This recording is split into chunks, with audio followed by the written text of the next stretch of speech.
Friends, income tax, आयकर, income tax कौन लेता है? मोदी जी या गहलोत जी? मोदी जी। यानी इनकम टैक्स का सारा पैसा किसके पास जाता है? मोदी जी का। टैक्स, टैक्स बहुत सारे हैं। गवर्नमेंट हमारे देश के विकास और प्रगति के लिए, डेवलपमेंट के लिए पैसा वसूल करती है। गवर्नमेंट के पास पैसा कमाने के तीन प्रमुख सोर्स होते हैं। पहला source exports and services, export of goods and services. हमारे यहाँ से माल व्यवहार विदेशों में जाता है और हमारे यहाँ से लेबर पर्सन यानी डॉक्टर्स, इंजीनियर, चार्टेड अकाउंटेंट और लेबर क्लास लोग बाहर जाते हैं और वहां से नोटों का लेकर आते हैं। जो पैसे वो इंडिया लाते हैं उससे देश का विकास होता है, देश में रोटेशन घूमता है। एक तरीका। दूसरा तरीका टूरिज्म, यानी आने वाले विदेशी पर्यटक वो नोटों का भरा बोरा भर के विदेश से लाते हैं और हमारे देश का विकास और प्रगति के लिए पैसा हमारे पास आता है। लेकिन इंडिया के पास अगर हम बात करें तो ना तो बहुत अच्छा एक्सपोर्ट ऑफ गुड्स, हमारे इंडिया से एक्सपोर्ट होता है। मैं बोलना चाहूंगा मसाले, है ना, जूट, बोरी वाला जूट है वो, jewellery, clothes, jewellery, clothes, handicrafts, बहुत सारी चीजें, मार्बल, है ना, बहुत सारी चीजें हमारे यहाँ से एक्सपोर्ट होती हैं। लेकिन उस एक्सपोर्ट से भी इतना पैसा नहीं आता कि हमारे देश का विकास और प्रगति हो पाए, क्योंकि हम है 140 करोड़, लगभग 140 करोड़ से हम, है ना, हमारी पॉपुलेशन एक्चुअली बहुत कम है और उस पर वाली जनसंख्या पॉपुलेशन बहुत ज्यादा है। तो इनका इतनी बड़ी पॉपुलेशन का पेट भरना प्लस देश का विकास करना, डेवलपमेंट करना, ग्रोथ करना, उसके लिए पैसा चाहिए। अब वो पैसा इंडिया के पास कहां से आएगा? भाई साहब, इंडिया के पास कमाने के लिए पहला सोर्स, एक तो उसके जमीन पे उगा लो या जमीन से निकाल लो, दो ही ऑप्शन होते हैं, जमीन पे उगा लो या जमीन से निकाल लो। हमारी जमीन पर उगने वाला और जमीन से निकलने वाला मटेरियल इतना कम पड़ता है कि इस पॉपुलेशन का पेट भरने वाला नहीं है। तो जमीन से उगा लो और जमीन से निकाल लो वाला गुड्स हम केवल अपना पेट भर पाते हैं, एक्सपोर्ट बहुत कम करते हैं और जितना एक्सपोर्ट करते हैं उससे इतना पैसा नहीं आता कि देश का विकास और प्रगति हो पाए। फिर दूसरा तरीका टूरिज्म का। टूरिज्म हमारे इंडिया में मेनली 2 ही महीने चलता है, दिसंबर जनवरी। थोड़ा ज्यादा बढ़ा दो तो नवंबर दिसंबर जनवरी फरवरी, और थोड़ा बढ़ाना चाहो तो अक्टूबर से लेकर फरवरी, मार्च तो है ही नहीं। टूरिज्म इतना सही चलता है इंडिया के अंदर। और कोविड में तो वो टूरिज्म भी खत्म हो गया पूरा का पूरा। इंडिया विविधताओं में एकताओं वाला देश है। यहाँ पे हर 50 किलोमीटर पे खाने की थाली, पहनने के कपड़े, बोली और शक्लें बदल जाती हैं। शक्लें? जी हाँ, शक्लें बदलती है, नहीं बदलती? हमारे इंडिया में काले से काला भी मिलेगा और गोरे से गोरा भी मिलेगा। हमारे इंडिया में -50 डिग्री टेम्परेचर भी मिलेगा और +50 डिग्री टेम्परेचर भी मिलेगा। हमारे इंडिया में खाने की थाली सोने की भी मिलेगी और पत्ते में भी खाना खिलाया जाएगा। जो पत्ते पे खाना खिलाने वाले लोग हैं वो सोने से लबालब हैं और जो सोने की थाली में खाने वाले हैं वो अंदर से कंगाल है। देश विविधताओं में एकताओं वाला देश है, सब कुछ देखने का मिलेगा। वेस्टर्न कल्चर देखना चाहें तो एक से एक, आप अगर ट्रेडिशनल कल्चर देखना चाहें तो एक से एक, राजा महाराजाओं का कल्चर देखना हो तो हमारे राजस्थान से अच्छा कुछ नहीं। पत्थर ही पत्थर, किले ही किले, पहाड़ ही पहाड़, धूल मिट्टी, आंधी तूफान, है ना, यही मिलेगा आपको। और साथ में पागल बनाने वाले गाइड जी।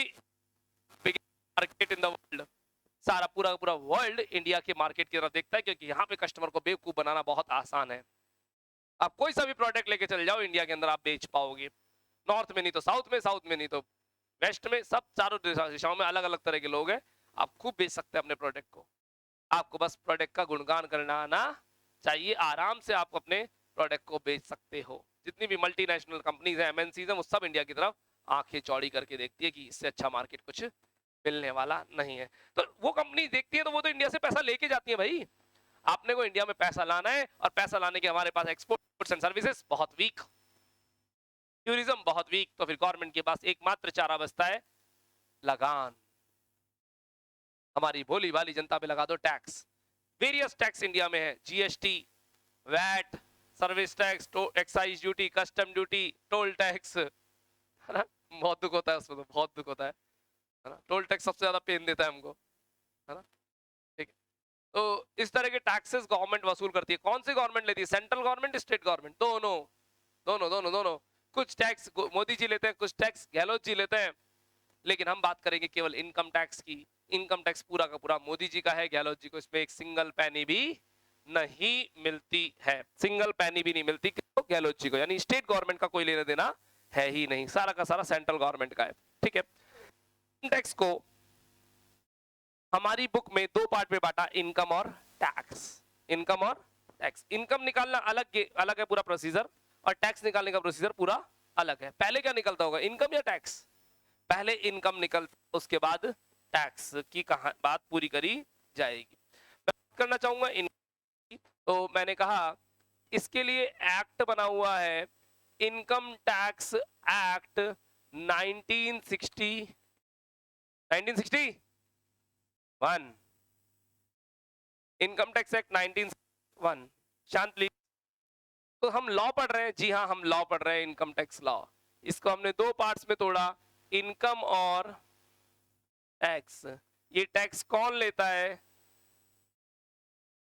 लेवीड बाय, एक वर्ड यूज में लिया, LEVIED, लेवीड। लेवीड यानी लेवीड लॉ का वर्ड है, कौन लेता है? Levied by central government, CG लेती है।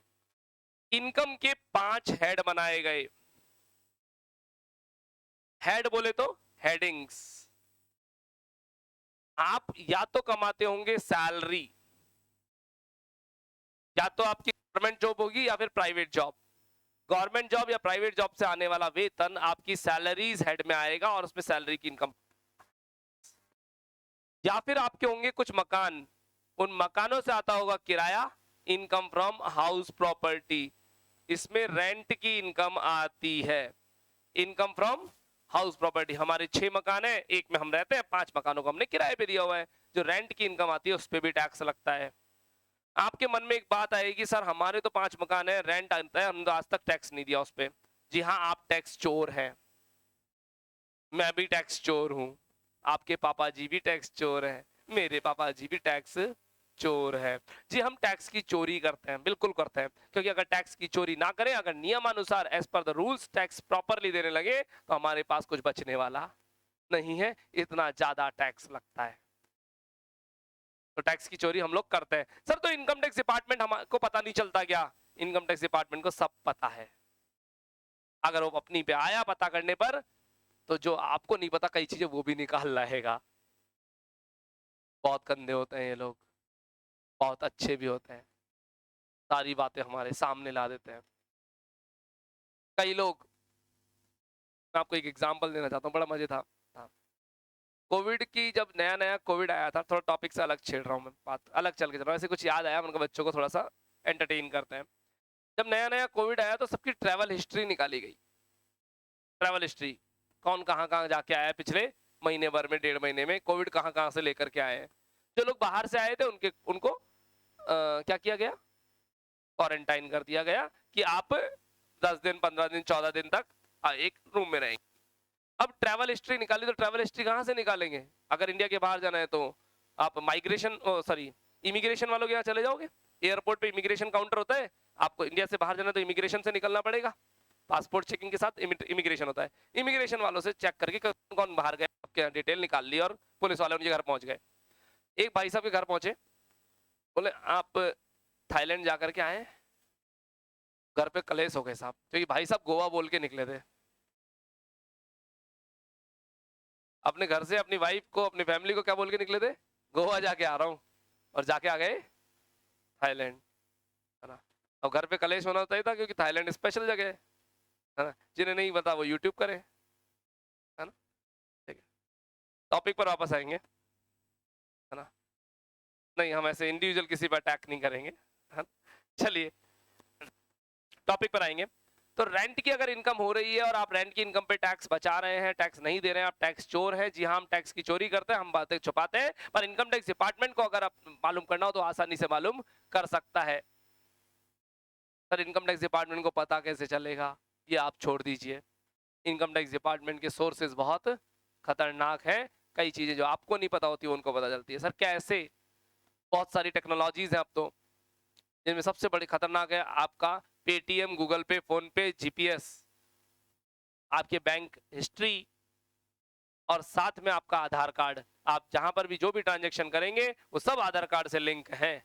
आपका पैन कार्ड, आपका पेटीएम, है ना, ये सब आधार कार्ड से लिंक है। जहां आपने सिम ऑन करी आपकी लोकेशन पता चलेगी। ये आपके नेटवर्क्स आपको मरवा देते हैं, आपकी वॉट लगवा देते हैं। डिपार्टमेंट आपके सारे ट्रांजेक्शन्स पे नजर रखता है, लेकिन आता क्यों नहीं है फिर हमारे घर पे? क्योंकि हम लोग गरीब हैं, हम लोगों का इनकम बहुत कम है। इनकम कम है तो टैक्स कम है, टैक्स कम है तो उसकी रिश्वत भी कमी बनेगी। इनकम टैक्स डिपार्टमेंट हमारे ऊपर नजर रखेगा, बड़े बड़े बिजनेसमैन पे नजर रखेगा। बड़े बड़े बिजनेसमैन, जी हाँ, मोती सन्स के यहाँ रेट पड़ चुकी है, सोडानी स्वीट्स के यहाँ रेट पड़ चुकी है, वंडर सीमेंट यानी आपके आर के मार्बल्स के यहाँ रेट पड़ चुकी है। ऐसे बहुत सारे बड़े बड़े बिजनेसमैन के यहाँ रेट पड़ती रहती है। सर रेट कैसे पड़ती है? जब रेट पड़ती है तो फिर सब डगाड़े बजते हैं, ढोल बजते हैं, है ना। एक साथ ऐसे आएगी 300 इनोवा। सर क्या साउथ की मूवी है क्या? यस। और जो पुलिस होगी वो आपके लोकल एरिया की पुलिस नहीं होगी, सारी बाहर से पुलिस आएगी, जिसको जहां आप अपनी अप्रोच नहीं लगा सकते। रात को 2 बजे अचानक आपके सारे अड्डों पे एक साथ अटैक किया जाएगा। आपके सारे मोबाइल नेटवर्क्स, आपके लैपटॉप्स, डायरीज, रिलेटिव्स, आपके एम्प्लॉइज, सबके अड्डों पे एक साथ अटैक, और सब सीज कर दिए जाएंगे। आपको हिलने का भी मौका नहीं मिलेगा। आप चीजें छुपाने की कोशिश करेंगे, वो आपके पिछले 3 महीने से आपके ऊपर होमवर्क करते हैं, 4 महीने होमवर्क करते हैं। आपके सारे मूवमेंट्स, आपके सारे ट्रांजेक्शंस, आपकी सारी बैंक हिस्ट्री, आपके सारे रिलेशंस, आपके सारे कॉन्ट्रैक्ट्स पर नजर रखी जाती है। आपको खबर भी नहीं होती। आपने कितने लोगों से फोन पे बात करी, सारे कॉल ट्रैप्स होते हैं। फंस गए? नहीं बच सकते। फिर एक ही चीज बचाएगी, रिश्वत। सर होता है क्या यहाँ पे बड़े लेवल पे? मैं एग्जाम्पल लेना चाहूंगा, वन पेंट, है ना, नाम सुना होगा, किशनगढ़, सस्ता नहीं सबसे अच्छा। रेट पड़ी, मालिक जयपुर में नहीं था, है ना, एमपी बैठा हुआ था, बोले पढ़ने दो, रेड होगा जो देख लेंगे। एक दिन न्यूज़पेपर में खबर आई, अगले दिन साफ, कोई खबर ही नहीं है उसकी, मुंह पे टेप लगा दी गई। कैसे लगती है आप समझते हैं। चलिए, ज्यादा यहाँ बोलना नहीं चाहिए कि क्लास रिकॉर्ड भी हो रही है ना। चलिए, फालतू दिक्कत हो जाए अपने लिए। इनकम फ्रॉम हाउस रेंट कमाती है। कुछ लोग बिजनेस और प्रोफेशन करते हैं। बिजनेस और प्रोफेशन में अलग अलग बोलूंगा। बिजनेस बोले तो कोई थड़ी ठेला, गोडाउन, शॉप, फैक्ट्री, इंडस्ट्री भी हो सकती है। छोटे से लेकर बड़े से बड़ा बिजनेस, ऑनलाइन ऑफलाइन, सब सब सब। Profession, doctor, engineer, chartered accountant, interior designers, blah blah blah, architect वगैरह, सब इसके अंदर आ जाएंगे।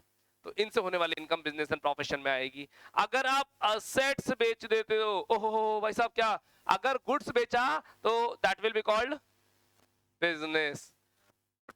बिजनेस। अगर असेट्स बेच, capital gain, capital gain. Assets बेच दे तो कैपिटल। क्या हम प्रॉपर्टी बेच के पैसा कमा सकते हैं? जी हाँ। क्या हम ज्वेलरी बेच के पैसा कमा सकते हैं? जी हाँ। क्या पेंटिंग्स बेच के पैसा कमा सकते हैं? हाँ, पेंटिंग्स महंगी महंगी बिकती है, पेंटिंग्स महंगी महंगी बिकती है ना, तो उनसे पैसा कमा सकते हैं। वो सब यहाँ कैपिटल गेन में आएगा। शेयर्स एंड सिक्योरिटीज को बेचा, कैपिटल गेन में आएगा। फोकस करो प्लीज, है ना। और इन चारों में जो इनकम नहीं आई वो कहां जाएगी? 5वें हेड में जाएगी, called income from other sources. इन सब के ऊपर हमारे पास अलग अलग चैप्टर्स हैं। We will start today from capital gains. If you want to write down it, you can write it. अगर आप लिखना चाहते हैं तो लिख सकते हैं प्लीज। मैं आज की क्लास की शुरुआत करूंगा कैपिटल गेन्स से। Interesting and important chapter, easy है, इजी है, इजी है, लेंदी भी है, इजी भी है, लेंदी भी है। कैपिटल गेन्स, बुक्स की नीड नहीं है अगली 3 क्लासेस तक। उसके बाद हमें बुक्स की जरूरत पड़ेगी, 3 से 4 क्लास। करें शुरू? डिस्कशन बंद करें प्लीज। यस।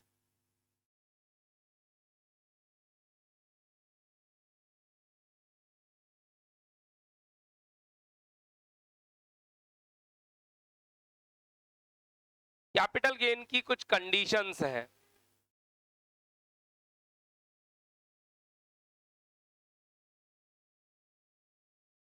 कैपिटल गेन की कुछ कंडीशंस हैं, 3 कंडीशंस, 1, 2 और 3। अगर ये तीनों कंडीशंस पूरी होती हैं, कैपिटल गेन का लगेगा, वरना कैपिटल गेन का टैक्स नहीं लगेगा। कुछ लोग अच्छे क्या समझते हैं, इस इनकम पे अलग टैक्स लगेगा, इस पे अलग टैक्स, इस पे अलग टैक्स, इस पे अलग, नहीं नहीं नहीं, ऐसे नहीं होता। सारी इनकम को जोड़ करके निकाली जाती है ग्रॉस टोटल इनकम, और फिर टैक्स की बात करी जाती है। इंडिविजुअल इनकम्स पे टैक्स नहीं लगता है। थोड़ा फोकस लेवल बढ़ाएंगे क्लास के अंदर प्लीज, देखिए अच्छे से देखिए, तो बना पाऊंगा, अदरवाइज मैं यहीं अटका रहूंगा।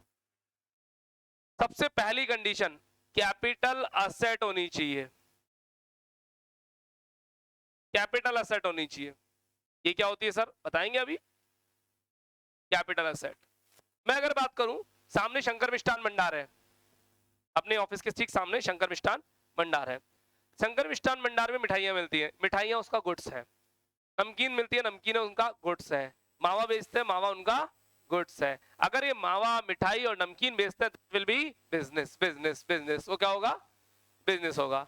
लेकिन अगर शंकर मिष्ठान भंडार वालों ने अपना काउंटर बेच दिया, असेट्स बेचिए, कैपिटल गेन। इन्होंने अपनी बिल्डिंग बेच दी, कैपिटल गेन होगा, नहीं होगा, है ना, वो कैपिटल गेन होगा। तो क्या होनी चाहिए, कैपिटल एसेट होनी चाहिए। कैपिटल एसेट्स में क्या क्या आता है, अभी लिस्ट बना लेंगे अपन, है ना। सबसे पहली बात कैपिटल ही है। दूसरी बात, कैपिटल एसेट होनी चाहिए ट्रांसफर, क्या होनी चाहिए, transfer, one other. Sir transfer क्यों लिखा है, लिखते थे, एक दूसरे पर्सन को बेचेंगे तभी तो कैपिटल गेन होगा। मैंने सेल नहीं लिखा, ट्रांसफर लिखा है। सेल इतना सा होता है, ट्रांसफर इतना बड़ा होता है। अगर मैंने अपनी कोई एसेट इनको गिफ्ट में दे दी, तो भी कैपिटल गेन अराइज हो जाएगा। तो गिफ्ट में सेल तो नहीं आता ना, ट्रांसफर में गिफ्ट आ जाएगा। ट्रांसफर होनी चाहिए जने दूसरे जने को, कैपिटल एसेट होनी चाहिए, ट्रांसफर होनी चाहिए इन प्रीवियस ईयर, पिछले साल में। और प्रीवियस ईयर आपके लिए फिक्स है कौन सा, 2020-21 प्रीवियस ईयर में होनी चाहिए,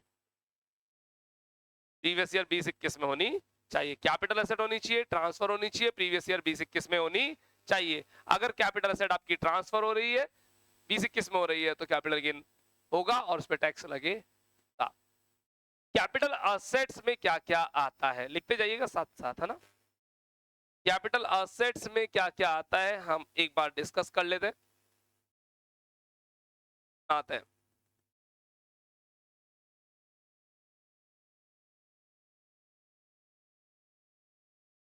capital assets, number 1 jewellery,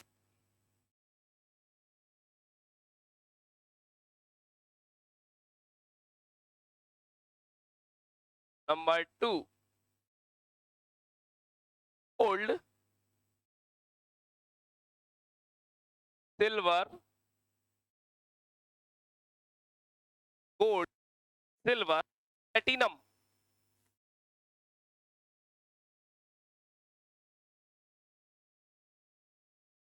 platinum,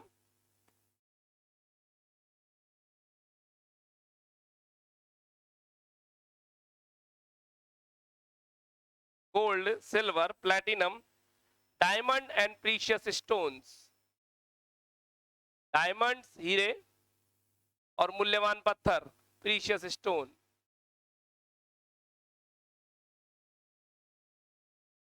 अब प्रीशियस स्टोन्स में बच्चों सब आ गया, जितने भी हीरे, मूंगे, नीलम, है ना, जो भी सब कुछ होता है वो सब आ गए इसके अंदर। क्योंकि वो सब है क्या, चमकीले पत्थर ही तो होते हैं। डायमंड इज व्हाट, चमकीला पत्थर जिसको घिस घिस कर और चमक बढ़ाई जाती है, सब पत्थर ही तो है सब। Gold, silver, platinum, diamonds and precious stones. Third one, land and building, land and ऊंची है building, land and building, agriculture land,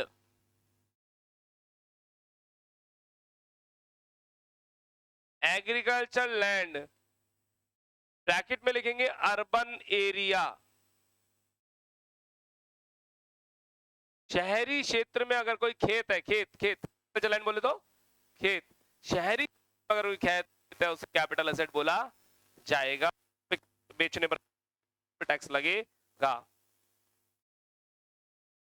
पांचवा, आर्ट क्राफ्ट एंड पेंटिंग्स।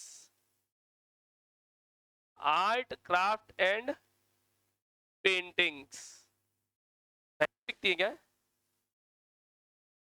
कौन खरीदता है ऐसे? मैं एक दो बार जवाहर कला केंद्र चले गया साहब, जेके के नाम तो सुना ही होगा, कॉमर्स कॉलेज के सामने वाला, है ना। अब जितनी भी एग्जीबिशन लगती है वो जेके के में लगती है जयपुर के अंदर, या फिर बीएम बिरला ऑडिटोरियम में भी लगती है, बस दो ही जगह लगती है नॉर्मली। अपन जेके के चले गए, वो जो पेंटिंग करने वाला पेंटर था वो समझा रहा साहब, एक पेंटिंग दिखा रहा, बोले ये औरत है, इसके सर पे मटका है, पीछे आंख जल रही है, एक बच्चा उसके पीछे भी जा रहा है, यहाँ पे कुत्ता है। मैंने कहा भाई मेरे को इस पेंटिंग में केवल लकीटे नजर आ रहे हैं, अपने को पेंटिंग समझ में नहीं आती, क्योंकि वो तो केवल इमेजिनेशन पे होती है ना, अपने को समझ में नहीं आती, अपन इसके 1 रुपया नहीं दे। बोले साहब करोड़ों की बोली लगेगी इसकी, लैक्स में नहीं जाएगा, करोड़ में जाएगी कहानी। हाँ, अपने लिए वैल्यूलेस, अपने को समझ में नहीं आती साहब, इसलिए तो आर्ट क्राफ्ट और पेंटिंग खरीदने वाले लोग खरीदते हैं, अपने को नहीं आती। आर्ट क्राफ्ट और पेंटिंग, स्कल्पचर्स, स्कल्पचर्स मूर्तियां महंगी बिकती हैं क्या? बहुत महंगी। पूरे वर्ल्ड में अगर मूर्तियां सर्वश्रेष्ठ बनाई जाती है तो जयपुर, फिर बाद में कुछ कुछ थोड़ा सा इंडोनेशिया में भी एरियाज हैं जहां पर अच्छी मूर्तियां बनाई जाती हैं। तो जयपुर वर्ल्ड क्लास है मूर्तियां बनाने में। सर कहाँ पे जयपुर में? सजाने वालों का रास्ता, है ना, मूर्ति बनाने वाले ही सारे वहां पे। मूर्तियां महंगी बिकती हैं, बहुत महंगी बिकती हैं। मैं एक इंसिडेंट याद आ रहा है मेरे को, मैं आपको बताना चाहूंगा, क्योंकि इंसिडेंस हमारे जयपुर का और अपनी इंस्टीट्यूट के पास का ही है, तो मैं थोड़ा सा आपको बोलूंगा। सन 1998 के आसपास की बात है, मुझे एग्जैक्ट सन याद नहीं है, मैंने होश संभाला ही था, होश संभाला यानी मुझे चीजें समझ में आने लगी थी, है ना। एक बंदा था वामन नारायण घिया, रियल कहानी बता रहा हूँ, वामन नारायण घिया। कहाँ रहता था? अपने इंस्टीट्यूट के ठीक पीछे वाली गली, मंगल मार्ग, बापू नगर में ही। उसने कुछ मूर्तियां बेची सोनिया गांधी को, रियल कहानी है, सच है। सोनिया गांधी को कुछ मूर्तियां बेच दी, है ना। ये लोग भी मूर्तियां बेचने, शॉपिंग करने जयपुर आते हैं, क्यों नहीं आते? कहाँ से सीखेंगे, खरीदेंगे चीजें? अब जहाँ पे सबसे अच्छी मिलती है। सट्टा लगाना है तो कहाँ जाओ? जयपुर। सट्टा लगाना है तो कहाँ जाओ? या तो बॉम्बे या जयपुर, है ना, जिसमें मेन तो जयपुर है सट्टा लगाने के लिए। मूर्तियां खरीदने तो कहाँ जाओ? जयपुर। पान खाने तो कहाँ जाओ? जयपुर। स्ट्रीट फूड खाना है तो दिल्ली और जयपुर। कुछ चीजें फेमस है हमारे यहाँ की, क्लोथ्स, वेडिंग्स, वेडिंग्स का सारा सामान जयपुर, सारा पूरा वर्ल्ड जयपुर आता है। जयपुर उदयपुर, जयपुर उदयपुर, है ना। आपका 6 सेंसेस, है ना, अभी कैटरीना की शादी के बाद, है ना, नया नया खुला है। पहले क्या था, एक ऐसा किला जिसमें हमारे गांव के बच्चे चढ़ जाते थे ऊपर, बोले चौथ का वरदेंगे माता के मत चलो, है ना। ट्रेन में से कोटा जाते हैं, माधोपुर जाते हैं तो दिखता है सब, है ना। अब क्या बन गया, उसको 6 सेंसेस का नाम दे दिया और पूरा रिजॉर्ट बना दिया बड़े लेवल पे, और एक एक नाइट का चार्ज 1.5 लाख, 1,80,000, है ना। बाहर से सुंदर दिखता हो क्या पता, हमें तो पता नहीं, हम तो गए नहीं भैया, हमारी औकात में नहीं है, क्योंकि अगर हम उसके रूम की बुकिंग करा ले तो हम तो पूरी रात ना सोए। सोने के पैसे दिए कितने, सोने के बाद क्या मालूम पड़ता है कहां पर है अपन। मैं तो तैयार होके सोऊं आराम से, सपनों में क्या पता कैटरीना।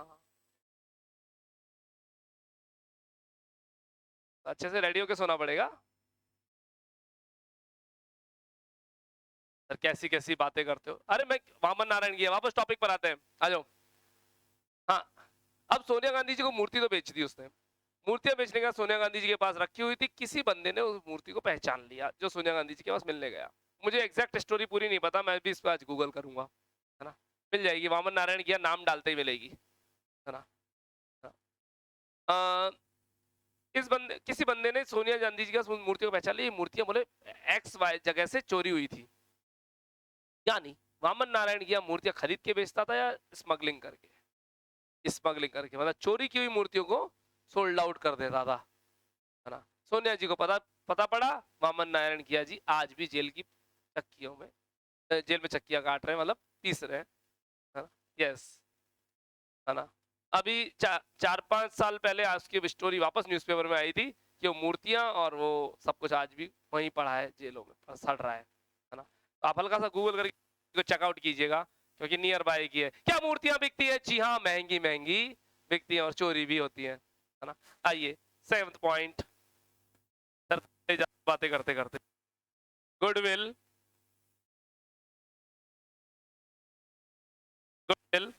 पेटेंट,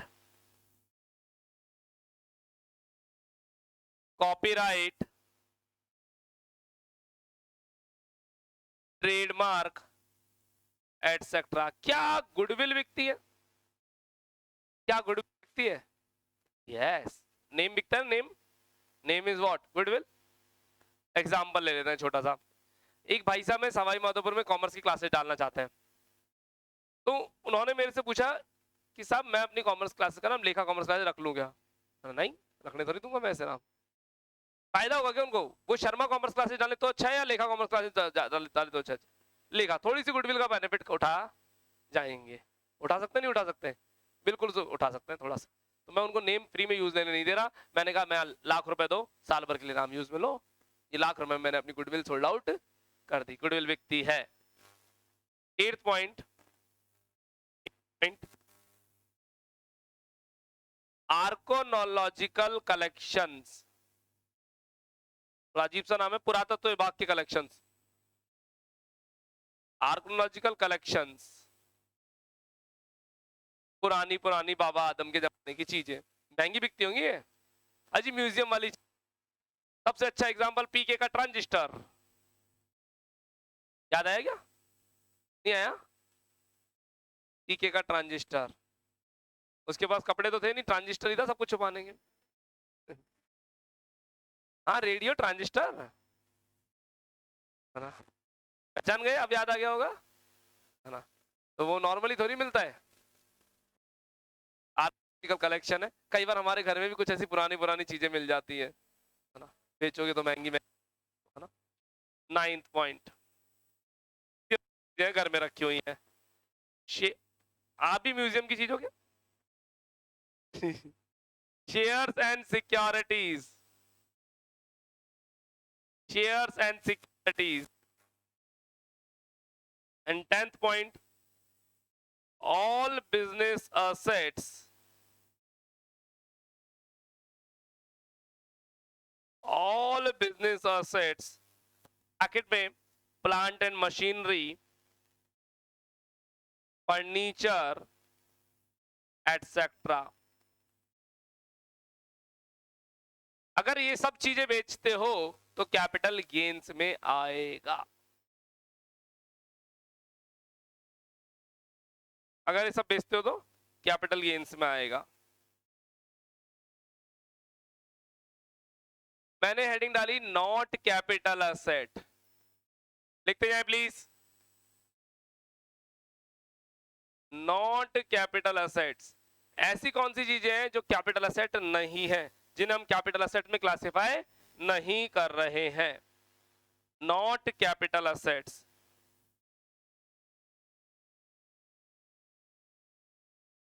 ऐसी कौन सी चीजें कैपिटल असेट नहीं है, कैपिटल असेट में क्लासिफाई नहीं करते। नंबर 1 गुड्स, या फिर आप कह सकते हैं stock in trade. Stock in trade, दुकान का रखा हुआ माल। अब सुनिए, अब पहले ज्वेलरी कैपिटल असेट है, पर क्या भारत ज्वेलर्स के लिए ज्वेलरी कैपिटल असेट होंगी? भारत ज्वेलर्स के लिए ज्वेलरी कैपिटल असेट नहीं, उसके लिए तो स्टॉक इन ट्रेड है भाई, उसका तो काम है ना ज्वेलरी बेचना, तो उसके लिए क्या हो गया? दुकान का माल। अगर भारत ज्वेलर्स है तो कहां जाएगा? बिजनेस एंड प्रोफेशन में। लेकिन लेखा कॉमर्स क्लासेस वाले अगर ज्वेलरी बेच दे तो हमारे लिए कैपिटल गेन होगा। आ रही बात समझ में? ज्वेलरी वाले का तो खुद का बिजनेस ही ज्वेलरी का है ना। मूर्ति वाले के लिए मूर्ति बेचना बिजनेस है या कैपिटल असेट्स? बिजनेस। लेकिन अगर लेखा कॉमर्स क्लासेस वाले मूर्ति बेचते तो उनके लिए कैपिटल गेन होगा। यानी अगर आपको उसी चीज का बिजनेस है तो वो बिजनेस एंड प्रोफेशन में चला stock and trade. Second point, agriculture land, खेत खेत खेत, एग्रीकल्चर लैंड कहां पे? रूरल एरिया, ग्रामीण इलाका, ग्रामीण क्षेत्र। अगर रूरल एरिया में आप खेत एनालाइज नहीं होगा, टैक्स लगेगा, उसको छोड़ रखा है। और third and last, all personal assets, all personal assets bracket में लिखेंगे अदर देन 10 अबव, ऊपर वाले 10 को छोड़ करके, अदर देन 10 अबव। इस बात को, सारी पर्सनल असेट्स, एक मिनट, वो सारी चीजें जो आप अपने डे टू डे यूज में लेते हैं, बोले हमारे clothes, shoes, almirah, scooter, bed, हाँ स्कूटर, कार, ये आप डे टू डे यूज में लेते हो ना, बोलो ना अदर देन 10 को छोड़ के। ज्वेलरी भी डे टू डे यूज में लेते हैं, furniture day to day use में लेते हैं, plant and machinery day to day use में लेते हैं, लेकिन उनको कैपिटल एसेट, यानी वो सारी जो आप डे टू डे यूज में लेते हो लेकिन 10 को छोड़ करके कैपिटल एसेट माना जाएगा। सॉरी, इनको कैपिटल नहीं माना जाएगा, सही कह रहा हूं, कैपिटल एसेट नहीं माना जाएगा। इन 10 को छोड़ करके बाकी जितनी भी चीजें वो कैपिटल एसेट नहीं है, ये 10 ही है बस कैपिटल एसेट। बस बस बस बस। मैं एग्जांपल लेता हूं, सुनो। अब मेरे पास एक कार है, कार मेरी पर्सनल एसेट्स है, बिजनेस में यूज नहीं आ रही, और उस कार इस लिस्ट में भी कहीं लिखी हुई नहीं है, तो कैपिटल एसेट नहीं है। लेकिन अगर बिजनेस में यूज आ रही है या यहाँ लिस्ट में नाम है तो फिर उसे कैपिटल एसेट माना जाएगा, क्योंकि लास्ट पॉइंट देखो क्या लिखा है, बिजनेस की सारी चीजें ले लो, पर्सनल एक भी चीज नहीं लेनी, केवल इन 10 को छोड़ करके। यानी सर सीधा सीधा बोल रहे हैं 10 कैपिटल एसेट होती है। जी हाँ, ये 10 कैपिटल एसेट होती है, कंफ्यूज होने की जरूरत नहीं है। उम्मीद करता हूं आपकी कॉपी का एक पेज भर गया होगा। Take a new page please, एक नया पेज लीजिए। जिनके 2-3 लाइनें भरी हैं वो उसी पेज पे रह सकता, कोई दिक्कत नहीं। जिनकी 4-5 लाइन बच रही है, please go on the new page. इस पेज पे काम नहीं करेंगे, अगर पेज बचाएंगे तो साल बच सकता।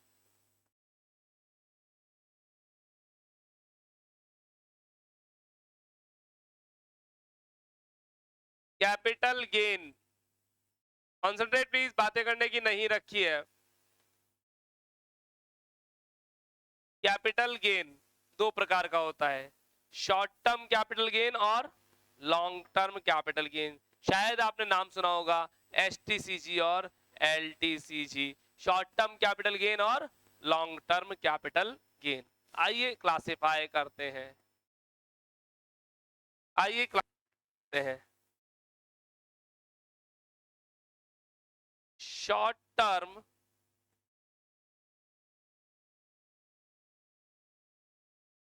Capital gain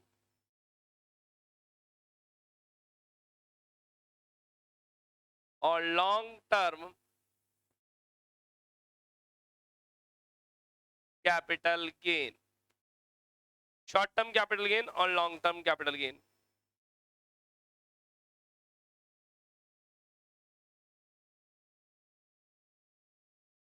if holding period, holding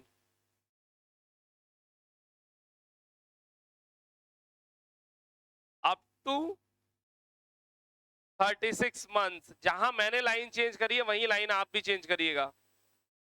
if holding period up to 36 months, समझाएंगे आप, लिखते रहे। if holding period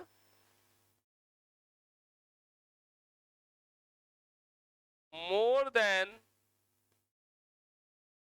36 months, जहां लाइन मैंने चेंज करी है आप भी चेंज करिएगा, अप टू 36 मंथ्स और more than 36 months. If holding period up to 36 months or more than 36 months. Holding period is what? खरीदने से बेचने तक का पीरियड, यानी होल्डिंग पीरियड, रखने का पीरियड। सुनिएगा जरा, मैंने एक ज्वेलरी खरीदी और बेची, खरीदी आज और बेची उसको मैंने 24 महीने बाद, 24 महीने बाद बेच दी उसको, 24 महीने रखा और फिर बेच दिया। Holding period is 24 months. अगर 36 महीने तक का शॉर्ट होल्डिंग पीरियड है, 36 मंथ्स या below 36 months,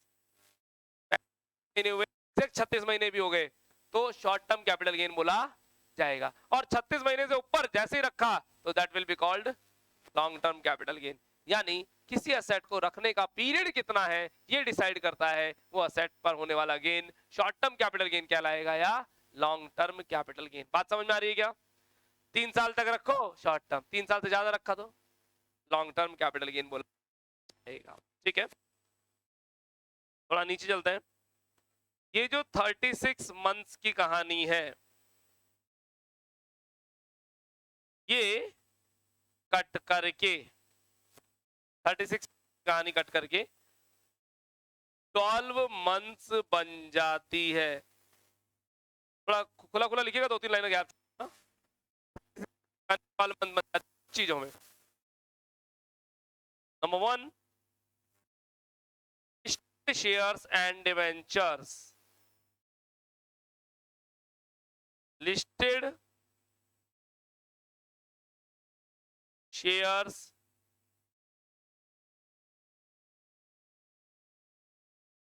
and debentures. Listed shares and debentures को अगर आप 11 महीने रख के बेचते हो तो एसटीसीजी, 13 महीने रख के बेचते हो तो एलटीसीजी। समझ में आ रहा है क्या?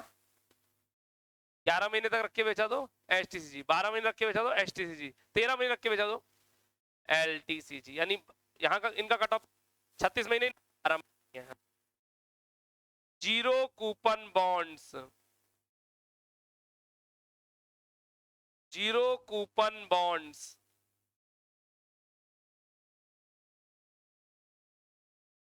Zero bonds. Third one UTI bonds, UTI bonds bracket में लिखा मैंने यूनिट ट्रस्ट ऑफ इंडिया, नाम तो सुना ही होगा, टीवी में ऐड आता रहता है, आजकल तो नहीं आता, पहले आता था। यूनिट ट्रस्ट ऑफ इंडिया,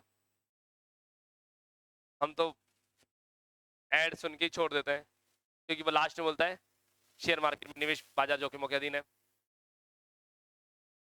सिर्फ नियम और शर्तें ध्यान से पढ़े हैं, इतनी फास्ट बोलता है।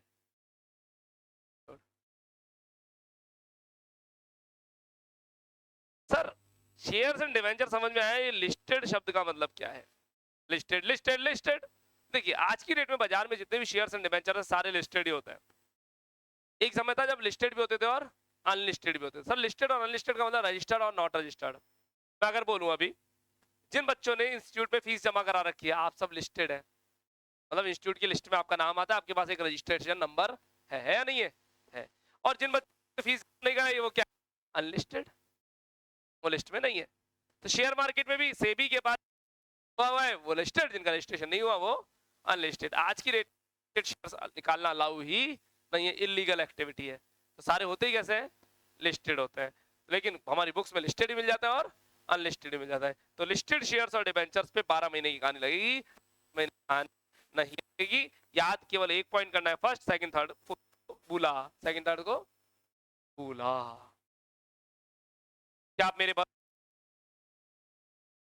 इसी के नीचे 2 लाइन छोड़ करके लिखिएगा, 36 मंथ की कहानी को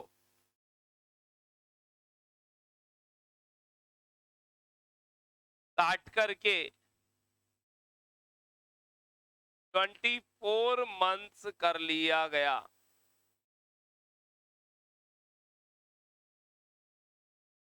इसमें अनलिस्टेड शेयर्स में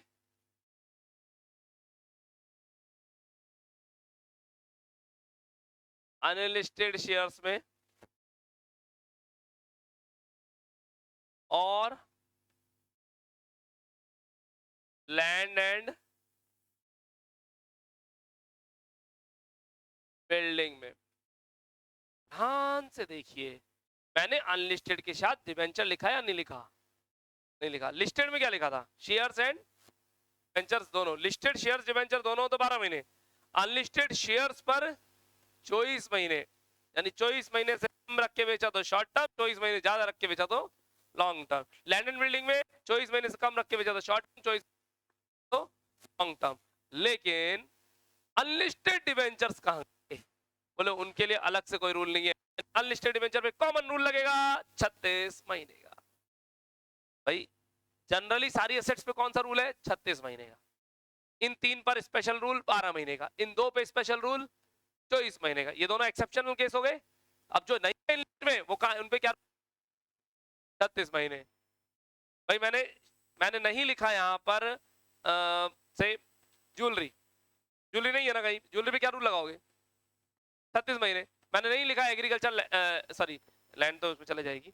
मैंने नहीं लिखा आर्कोनोलॉजिकल कलेक्शंस, आर्कोनोलॉजिकल कलेक्शन कहाँ जाएंगे? 36 महीने पर, है ना। मैंने नहीं लिखा अनलिस्टेड डिबेंचर्स, तो अनलिस्टेड डिबेंचर पे क्या है? 36 महीने। तो मैं नीचे नोट डाल देता हूँ क्लैरिफाई करने को।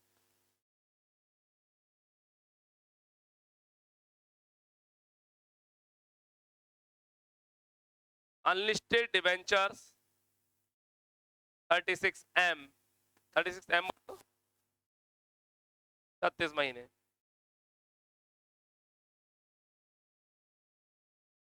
डन।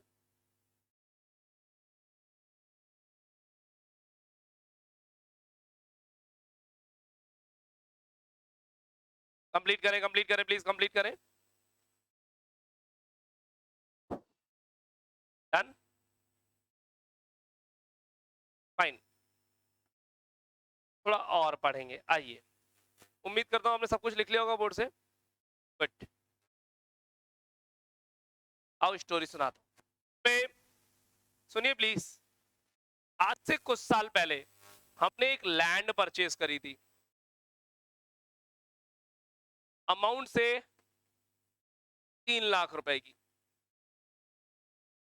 लैंड परचेज करते ही इस लैंड पर हमने एक बाउंड्री वॉल करवाई, बाउंड्री वॉल कराई और रजिस्ट्रेशन भी करवाया, इसकी रजिस्ट्री करवाई। बाउंड्री वॉल करने और रजिस्ट्री करने पर हमारे 1 लाख रुपए और खर्च हो गए। तुरंत परचेज करते ही करवाया खर्चा, रजिस्ट्री करवाई, रजिस्ट्री करने में तुरंत पैसे खर्च होंगे नहीं होंगे? तो हमारे लैंड कितने की पड़ गए बच्चों? 4 लाख की। हमने 55 में 11th क्लास में असेट्स खरीदते वक्त असेट्स पर जो कॉस्ट खर्च करी जाती है वो असेट्स की कॉस्ट में ऐड ऑन कर दी जाती है। पढ़ा है कैसा? इंस्टॉलेशन चार्जेस ऐड कर देते थे, है ना। तो वो चीज मैंने ऐड ऑन कर दी असेट की कॉस्ट में। एसी खरीदा 40,000 का, एसी खरीदते स्टेबलाइजर खरीदना पड़ा 2,000 का। ट्रांसपोर्टेशन चार्ज 500 रुपए, इंस्टॉलेशन चार्ज 1,000 रुपए। तो 2,000 का स्टेबलाइजर, 500 का ट्रांसपोर्टेशन और 1,000 का इंस्टॉलेशन, 3,500 रुपए एसी की कॉस्ट में ऐड कर दिए जाएंगे। सुना है कैसा? Yes no? रिप्लाई दीजिए ना पॉजिटिवली। आओ, लैंड हो गई। कुछ साल बाद इस लैंड में मैंने इंप्रूवमेंट करवाया, इंप्रूवमेंट इंप्रूवमेंट इंप्रूवमेंट, यानी इसमें कुछ ऐड ऑन करवाया।